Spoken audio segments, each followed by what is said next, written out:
Pinabaus in Memoriam es una acción de danza comunitaria que vamos a hacer este año en la 8ª edición de Cabanyal Íntim. Consiste en hacer una versión de la Seasons March de Pinabaus y adaptarla al barrio del Cabanyal.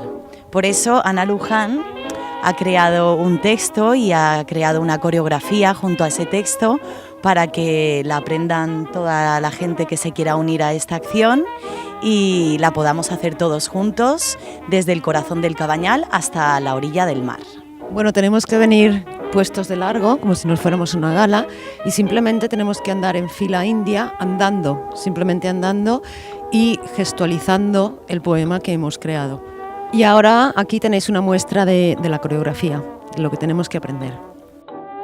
Barrio marinero, barrio del Cabanyal junto al mar. Sus vecinos quieren rehabilitar. Vivir tranquilos y en paz. Un barrio único que ha sufrido. Quien vive sus calles resiste. Por su luz, su bienestar, y así siempre lo harán. Vivimos y somos Cabanyal.